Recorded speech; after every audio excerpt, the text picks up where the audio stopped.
A Rádio USP apresenta Programa Universidade 93,7.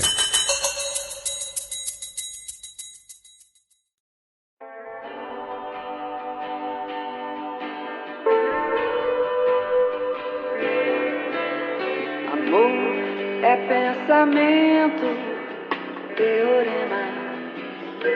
Amor é novela, sexo é cinema. Olá, ouvintes da Rádio USP. Meu nome é Sofia Kercher e começa agora mais um Universidade 93,7.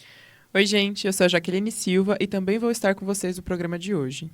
A música que a gente ouviu agora no comecinho, da nossa querida Rita Lee, já deve te dar uma pista do tema do nosso programa. Pois é, Sofia. E uma curiosidade. A inspiração da música veio de uma crônica do Arnaldo Jabor para o jornal Estadão, em dezembro de 2002. Nela, o jornalista tece uma série de comparações entre o amor e o sexo depois de encontrar duas amigas. Uma era casada e prática e a outra solteira e sonhadora. Elas discordam sobre as dependências entre o amor e o sexo. E no final da crônica, e também da música, a gente fica sem saber quem vence esse duelo. Essa batalha, há centenas de anos, vem inspirando debates na literatura, na filosofia, nas novelas e no cinema. Da crônica de Jabor e da música de Rita, amor é novela, sexo é cinema. E ponto. Mas será que é mesmo? Durante o Festival de Cinema de Cannes de 2021, o cineasta Paul Verhoeven foi questionado sobre cenas eróticas em filmes. Ele disse que há um movimento generalizado em direção ao puritanismo. O cineasta argumentou ainda que a sexualidade é o elemento mais básico da natureza. E disse também que sempre fica pasmo de ver pessoas que ficam chocadas com o sexo. Ao contrário do Verhoeven, o ator Penn Badley, conhecido pela série Você, da Netflix, revelou no podcast que pediu à criadora do programa para não fazer mais cenas íntimas. Ele disse que se sentia desconfortável, especialmente depois que se casou, e argumentou que a fidelidade com a esposa é mais importante que qualquer outro aspecto do trabalho. Mas, assim, o erotismo nas telonas com certeza não é coisa de agora. O filme tcheco, por exemplo, Êxtase, de 1933, é um dos primeiros a retratar uma relação sexual. Isso, o longa, ele conta com uma cena que dura um pouco mais de 1 minuto, e a câmera aponta para o rosto da atriz, que é a Hedy Lamarr, que interpreta a protagonista, que é uma jovem que se casa com um homem rico, mas muito mais velho que ela. Por isso, hoje, aqui na Universidade 93,7, a gente traz para você, ouvinte, um programa especial que debate alguns subtemas do sexo no cinema. Até aqui, você já deve ter reparado que, em meio a tantas outras discussões, o sexo no cinema é um prato cheio. Então, vamos diminuir as luzes e os sons por aqui, e você pode se acomodar na poltrona, porque o nosso debate já começou. Este programa está dividido em 3 partes, sendo que nessa edição nossos convidados discutem o valor artístico das cenas de sexo nos filmes e comentam sobre as pornochanchadas. Em terras brasileiras, a popularidade do erotismo no cinema se deu por meio da pornochanchada na década de 70. Mesmo que seja um gênero único, a junção das palavras pornô e chanchada foi usada indiscriminadamente para se referir a obras não finalizadas ou mal elaboradas. Mas os grandes temas do gênero eram os de questionar os costumes da época, que eram conservadores, e explorar o erotismo. Produto tipicamente brasileiro, a pornochanchada uniu o humor, a malícia e o duplo sentido nas produções, influenciado um pouco pelas comédias populares italianas que focavam nesse erotismo.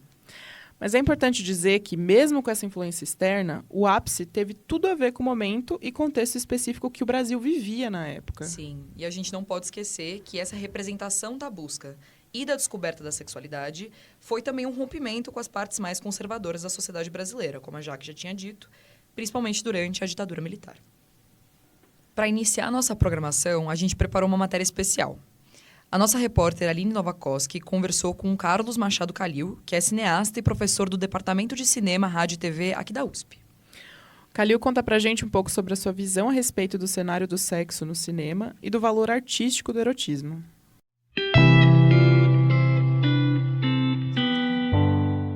Você tem arte erótica há muito tempo, desde os romanos, desde dos gregos, imagina você. Já existiam corpos lindamente esculpidos nisso, masculinos e femininos. A Vênus de Milo é uma beleza, enfim, o Davide é uma maravilha, lá que tem em Florença. São esculturas de corpos extraordinários. Tá? Sempre foi a arte sempre foi erótica. Não tem nenhum problema com isso, porque a arte não é moralista, né? Então, o corpo digamos, a principal propriedade de cada um de nós, né? Que cada um de nós tem é o seu próprio corpo, né? Que é diferente do outro. Alguém pode se parecer com alguém, mas enfim, o seu corpo é só seu, né? Então é a propriedade sua que você explora, né? De todas as maneiras possíveis. Para casar, né? Para casar bem, para casar com um homem rico ou com uma mulher rica, você explora a beleza masculina, a feminina, etc. Então, essa questão do erotismo sempre esteve presente na arte. E no cinema também. É claro que no cinema pode acontecer, às vezes, desse erotismo ser um pouco vulgar. E aí é uma questão de cada um. Se você gosta, não se importa tanto com a vulgaridade, você aceita. Se você não se importa, se você se importa, você deixa de lado e vai procurar filmes mais elaborados. Tá? O que tem de interessante hoje é que muitas mulheres passaram a dirigir, e vale a pena você comparar como uma diretora mulher, filma um corpo nu ou uma relação amorosa e como um homem faz isso. Essa diferença é muito interessante. Inclusive, em alguns aspectos, em alguns momentos, as atrizes reclamam dos diretores homens que são um pouco invasivos, que são um pouco manipuladores. Elas usam uma expressão que objetificam o corpo feminino. E as mulheres não fazem isso. Mas, às vezes, uma mulher filmando uma cena erótica, que geralmente não é tão explícita, não é tão não é a palavra, não é explícita, é voyeurista. Voyeur, em francês, voyeur significa a pessoa que fica observando, né? Não sei se tem... Não dá para usar observador em português, que não vale a mesma coisa. Mas, enfim, o voyeurismo, que é digamos, um fetiche, é basicamente masculino. Então, as mulheres diretoras, quando elas filmam cenas eróticas, elas filmam com um olhar menos voyeurista, né? mais integrado, digamos assim, à cena, etc. E essa é uma novidade recente, né? Mulheres diretoras que enfrentam questões eróticas, enfim, situações eróticas. O erotismo é transgressor, é libertário. E isso incomoda muito uma sociedade reprimida e repressora. E tem essa coisa que chama a atenção de você, de que o corpo é teu, a sua propriedade exclusiva. Não é do sistema econômico, não é da família, não é, entendeu, propriedade, enfim, industrial, tal. É só seu. Você faz dele o que você quiser e puder. E para aprofundar o debate sobre o sexo no cinema, chamamos 2 convidados especiais. O primeiro deles é o Renan Guerra, pesquisador, jornalista e integrante do podcast Vamos Falar Sobre Música e colaborador do site Scream and Yell. O Renan, inclusive, criou um curso dedicado à história da pornochanchada, sobre o qual o professor Calil acabou de nos contar um pouquinho na reportagem. Quem participa também da nossa conversa é a Sofia Botelho, atriz, locutora e professora de interpretação teatral no Centro de Arte Série Helena. Além das aulas, a Sofia já participou de produções como Quando o Céu Desce ao Chão, Fôlego e um episódio da série Canal da História, onde interpretou a Tarsila do Amaral. Sejam bem-vindos, Renan e Sofia. Obrigada. Obrigado pelo convite. Agora que a gente começou oficialmente, a gente queria abordar um pouco essa reportagem do professor Calil. Tá. Ele aborda um pouco a visão dele sobre o valor artístico do erotismo. Sofia, na sua opinião, esse valor artístico ele existe mesmo? Olha, na minha opinião, sim. Esse valor artístico existe. Eu mesma sou uma grande fã desse tema aí, na arte, no cinema, no teatro. Já, inclusive, dirigi espetáculos com essa temática. Aqui na USP mesmo, quando eu me formei em direção teatral, eu fiz um espetáculo que se chamava Sexy. E a ideia era que o próprio espetáculo fosse um ato sexual, sem nunca mostrar um ato sexual, mas cada cena era metaforicamente parte dessa dramaturgia do ato sexual. Então, eu acredito que, sim, é um valor artístico e de bastante interesse, eu acho, inclusive, para a sociedade, porque eu acho que tem a ver com vários fantasmas e coisas que a gente esconde, mas também tem um lado belo, né, da situação em si. Mas também tem essa história do Bataille, né, do Jorge Bataille, que escreve sobre o erotismo e fala sobre aquilo que a gente nunca consegue completar. Para ele, o erotismo é aquilo que a gente vive em busca, como seres humanos incompletos, desde que a gente nasce, e a gente passa o resto da vida querendo continuar nos outros corpos. E para ele, essa falta é o erotismo, que eu acho muito interessante pensar nisso, porque acho que todos nós temos essa falta, né? Caramba. Sim, muito interessante. Foi realmente muito interessante. Não foi mesmo, foi muito bonito. Você está ouvindo o nosso especial sobre sexo no cinema, com os convidados Renan Guerra, pesquisador e jornalista, e Sofia Botelho, atriz, locutora e professora de interpretação teatral. E agora, com essa, Renan, a gente te deixa essa para refletir, mas a gente queria também saber um pouco sobre a sua opinião desse valor artístico do erotismo, enfim, nessas cenas, nessa arte. Eu acho que é uma perspectiva complexa, né? Porque a gente tem, às vezes, uma exacerbação de coisas gratuitas. E, às vezes, a gente esquece a complexidade que tem nesses tópicos. Eu achei muito interessante que o professor traz esse pensamento de uma visão de diretores homens e de diretoras mulheres.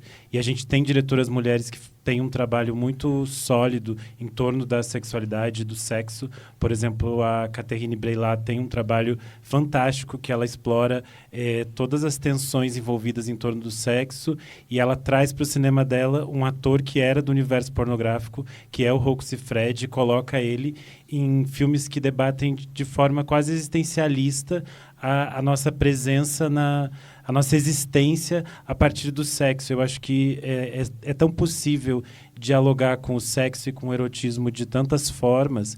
E aí, às vezes, eu acho que a gente sim está num momento de hiperexposição a isso, que às vezes a gente pode perder o foco e não captar todas essas nuances que são possíveis, né, nessas representações e nesses diálogos. Perfeito. Voltando um pouco para a Sofia agora, porque você, óbvio, tem uma percepção também de atriz e de diretora. Quando você está com seus colegas de profissão, esse é um tema que geralmente surge? Porque, às vezes, não é a sensação, mas não estou dizendo que isso é senso comum, mas pode existir também o movimento de, eu preciso fazer uma cena de sexo, eu preciso gravar, eu preciso pensar, vai no automático, não existe uma discussão sobre o valor artístico, enfim. Quando vocês estão juntos, quando vocês têm uma produção, quando você participa, essa é uma discussão que acontece? Ela é pensada, é refletido esse tema? Olha, eu acho que não tanto assim, pelo menos na minha experiência. Eu achei super legal esse tema do debate que vocês estão trazendo, porque me fez também pesquisar bastante coisa e ir atrás e ver que é uma discussão muito pulsante e atual, inclusive com essa nova função que foi colocada dentro dos sets, né, da coordenadora de intimidade. É uma coisa que, quando eu fiz filmes e séries que envolviam cenas de sexo, isso não existia. Então, a princípio, né, na minha geração, o ator e a atriz são aqueles que topam, são aqueles que dizem sim, são aqueles que estão com o seu corpo para jogo, né? E é muito interessante, muito importante ver que isso virou um debate e isso está sendo transformado dentro do set, porque não é só dizer sim, né?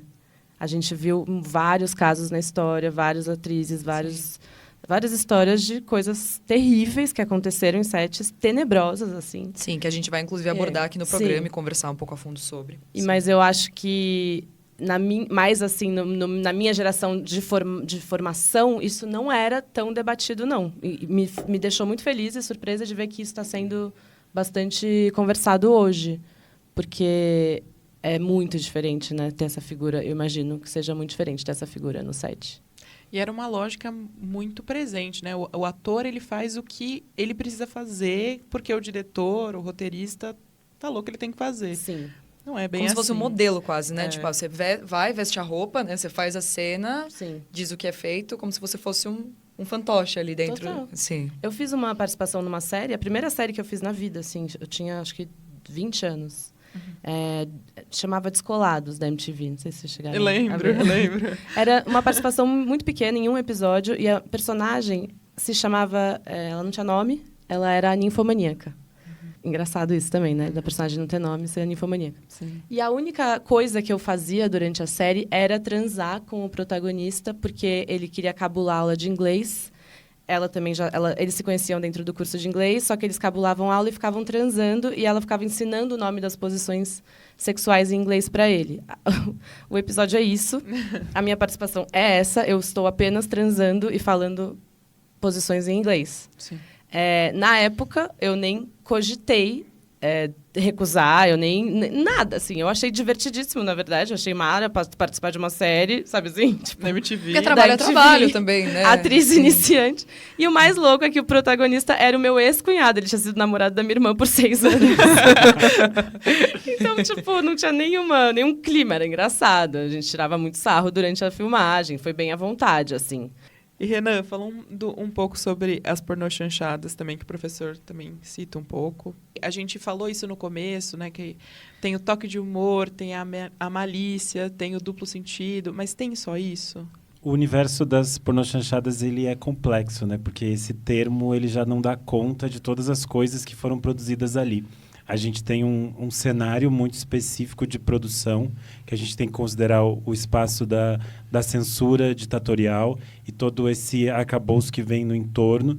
E a gente estava vivendo no mundo um momento de libertação sexual, pílula anticoncepcional, a gente estava vivendo toda essa revolução sexual. E o Brasil sempre foi um país que tensionou esses limites do sexo e da arte de uma forma muito própria. E eu acho que esses filmes da pornochanchada, eles usam do humor e dessa coisa de discutir os costumes a partir das comédias de costume e colocam esse erotismo. E aí é muito óbvio que existe uma necessidade comercial ali de se incluir essas cenas, porque eles precisavam levar o público para a sala de cinema. Uhum. E a gente está falando de um espaço de tempo em que não existiam outras formas de se consumir esse tipo de conteúdo. E é interessante de se pensar porque dentro dessa lógica comercial em que eles precisavam inserir esse erotismo, essa erotização, a gente tem diretores que vão tentar burlar esses campos e fazer outras discussões a partir disso. Então a gente vai ter, por exemplo, na Boca do Lixo de São Paulo, uma pessoa como Walter Hugo Cury fazendo filmes super complexos, existencialistas, colocando o sexo num outro campo muito mais complexo, e um público que vai assistir isso e que se tensiona a partir dessa estranheza que há nesse cinema. Eu estava fazendo uma pesquisa e eu fiquei encantado que, tipo, grande parte dos filmes do Walter Hugo Cury, que hoje em dia as pessoas acham muito esquisito, nos anos 70 e 80 eles levavam, tipo, mais de 1 milhão de pessoas para o cinema, assim. Nossa. É fantástico, porque são uns filmes difíceis e complexos e é interessante que as pessoas estavam abertas a ver essas coisas e talvez elas não captassem todas as coisas que estavam ali, mas elas saíam mexidas por aquilo, elas saíam movimentadas por alguma coisa que estava ali. Então, acho que a gente tinha um momento de diversidade de produção a partir das limitações que eram impostas pelo tempo, né? Pela ditadura e pela censura e todas essas coisas. Renan, a pornochanchada ainda existe? Porque a gente ainda ouve, eu não sei se as pessoas sabem que esse é o termo, mas muita gente ainda se refere ao centro de São Paulo como Boca do Lixo. Eu já vi muita gente se referindo assim. E quando está falando, por exemplo, de cinema de pornochanchada, né? Cinemas pornô que ainda existem no centro, ainda é uma coisa buscada? Então, tem público? A gente fala que a Boca do Lixo tem um declínio a partir dos anos 80. Uhum. Com a chegada do VHS no Brasil e todas as mudanças econômicas do Brasil nos anos 80, inflação, mudanças de governo, mudanças de moeda, ir ao cinema passa a não ser mais um evento familiar. As pessoas não vão mais ao cinema, porque o ingresso fica caro, os filmes que estão lá não interessam ela, e a chegada do VHS modifica tudo. Porque, às vezes, as pessoas iam ao cinema para ver esses filmes que elas queriam alguma cena de sexo, alguma coisa, e agora elas podem ver em casa com o botão de avançar ou retornar aquela mesma cena. Então não tem por que elas irem até aquele espaço. Até porque muitas vezes tinham uma sensação de quase vergonha de entrar em algumas sessões porque eram mais 18. Então, isso acaba ruindo. E, com isso, o que acontece a maioria dos cinemas do centro vai fechando. Hoje em dia, a gente tem algumas salas que estão fechadas até hoje, abandonadas. A gente tem salas que viraram igrejas evangélicas ou estacionamento. E a gente tem essas salas que se mantiveram como cinemas eróticos. Mas a gente sabe que não é necessariamente um lugar que as pessoas vão assistir o filme. É mais um ponto de encontro que ainda sobrevive de forma muito precária. Então, a própria estrutura desses cinemas ela já está bem abandonada e bem destruída. Assim. A Sofia estava concordando aqui. Você já foi em alguma dessas salas? Você chegou a ter contato? Ou... Sabe o que acontece? Tem um ator que o pai dele é dono de um desses cinemas, e lá no centro. E ele tem uma sala de ensaiar em cima do cinema pornô. Então, a gente, quando ensaia lá, tem que entrar pela mesma entrada que o público, e aí você meio vê aquele movimento, que são todos homens, todos meio da mesma idade, meia-idade, e eles saem sempre, com uns paninhos limpando a mão. Nossa! A gente sempre vê esse movimento indo ensaiar, é engraçado, assim. Essa é a minha experiência. Mas é isso, virou muito um ponto de encontro que está muito distante da ideia de cinema. Né? O que a gente tem hoje em dia são uma nova geração de diretores e de cineastas que tem esse cinema como referencial, que é o que eu falei. Muitas vezes, quando chega numa fase que esses cineastas começam a produzir, eles acabam trazendo essas referências de outros, de filmes que eles viram. Então, é bem usual agora que a gente veja atores e atrizes que eram muito simbólicos desse movimento dos anos 70 e 80, aparecendo em filmes de diretores, por exemplo, como do Caetano Gotardo, do Marco Dutra. Eles trazem esses atores porque são referências para eles. Assim. Então, ainda tem alguma coisa viva disso. Que bom, né? Ainda é arte. Você está ouvindo o nosso especial sobre sexo no cinema, com os convidados Renan Guerra, pesquisador e jornalista, e Sofia Botelho, atriz, locutora e professora de interpretação teatral. Mais do que arte, o erotismo, assim como o cinema, é político e é instrumento de desconstrução do pensamento, de transgressão social. O professor Calil também fala sobre isso, né? Que ele fala que é transgressão, é libertador. E como foi com as pornochanchadas durante a ditadura? Sim, e sobre isso, a gente tem uma pergunta da nossa ouvinte, Natália Mazzoni. A Natália é formada em psicologia, trabalha com recursos humanos e preenche as horas vagas com muito cinema. Vamos ouvir o que ela tem a dizer. O escurinho do cinema. Oi, meu nome é Natália, eu sou consultora de recursos humanos. Eu queria muito que vocês comentassem um pouco sobre a história da pornochanchada no cinema brasileiro em relação à época que ela saiu, porque eu sinto que a gente conhece muito sobre o cinema internacional, sobre a história do cinema internacional, e a gente vê o exploitation que surgiu como uma forma até de reação ao Código Reis e tudo o que veio anteriormente em termos de censura. Então, eu acho que seria muito legal se vocês pudessem comentar um pouco sobre como a pornochanchada também surgiu como uma forma também de reação ao que estava acontecendo aqui na história do Brasil. Eu sinto que isso foi bem respondido, mas, Renan, se você quiser complementar com alguma eu acho coisa... que dá para se complementar a ideia de que a pornochanchada, especialmente a feita aqui em São Paulo, ela está muito relacionada com todas essas pessoas que estavam à margem. Então, a gente vai ter muitas pessoas LGBTs envolvidas nessas produções, e acho que isso é muito interessante, que a gente vai, aos poucos, começar a contar algumas histórias que ficam à margem dessas sexualidades que eram consideradas desviantes. E eu acho que isso também é uma coisa bem interessante de pensar que toda a repressão, toda a tentativa de colocar essas pessoas em guetos possibilita também que se criem outras narrativas. E aí, dentro dessas histórias que eram naturalmente voltadas, muitas vezes, para homens heterossexuais, eles conseguiam inserir, aos poucos, histórias que eram outras. Um exemplo que eu acho muito interessante é de um filme chamado Amor Maldito, que é o filme da... esqueci o nome da diretora agora. Acontece com os melhores de nós. Lembrar, porque era importante. A gente está bem pesquisado, senão a gente teria esquecido alguns também. Ela é a primeira diretora negra a lançar um filme sobre a temática lésbica no Brasil, e ela leva esse filme para tentar distribuir a partir da Embrafilme, e ela não consegue a distribuição da Embrafilme, e ela sai com o filme debaixo do braço, o filme está pronto, ela decide então levar ele para o centro de São Paulo, e ela consegue a distribuição por lá. O filme estreia em 8 salas do centro de São Paulo, mas é porque o pessoal da Boca apoiou que ela lançasse esse filme, porque a Embrafilme achava que não era interessante. Então, é meio que uma outra forma de encontrar caminhos para lançar também. Entendi. O nome dela é Adélia Sampaio. Perfeito. É a nossa primeira diretora negra a lançar um filme de longa-metragem. Então, é uma coisa bem importante e que realmente são histórias que ficam meio esquecidas, meio à margem. Né? Sim, eu acho que a gente avançando um pouco no debate, daqui a pouco a gente vai passar a palavra para você também, Sô, mas a gente queria entrar um pouco nessa questão política. Então,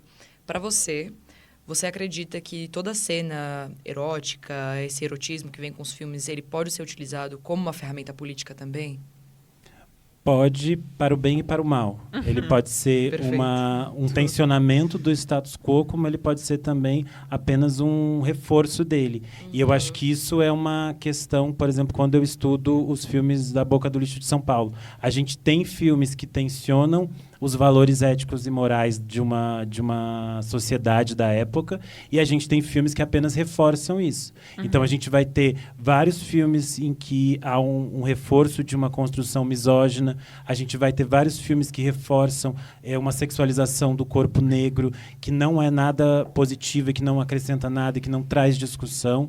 Então, eu acho que existem formas e formas de se contar uma história e de se possibilitar discussões.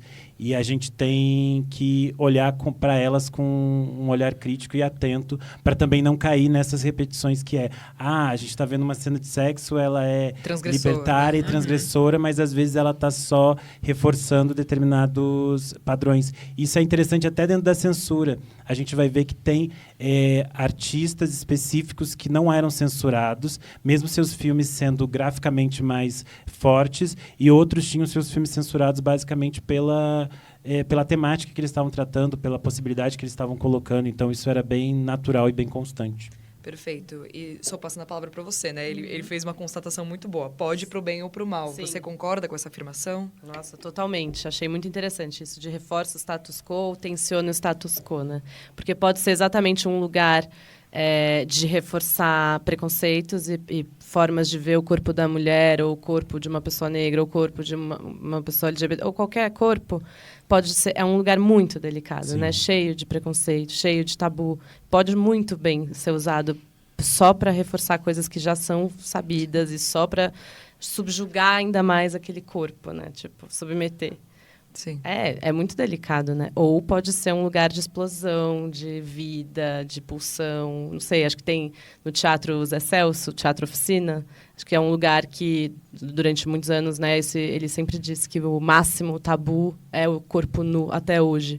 Ele diz que ele ainda coloca corpos nus em cena porque ainda é o maior tabu. E é curioso isso, né? Não o corpo nu sexualizado, muitas vezes, né? Porque o corpo da mulher ali na propaganda, lá, isso aí todo mundo não tem nenhum tabu nisso. Mas um outro tipo de corpo, um corpo-corpo, né?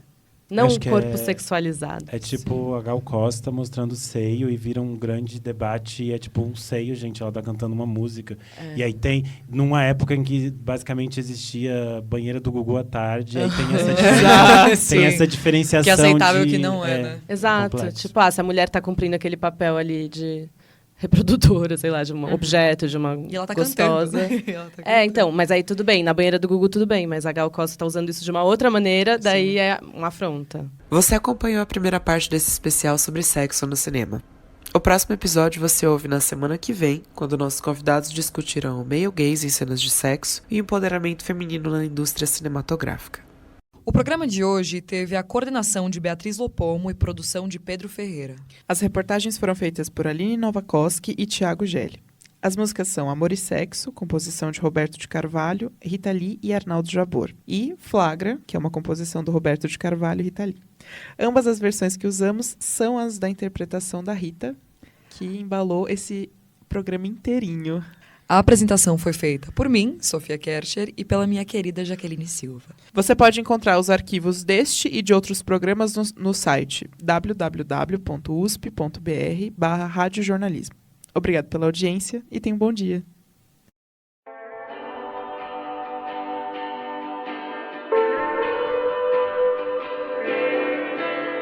Amor é pensamento, teorema. Amor é novela. Sexo é cinema.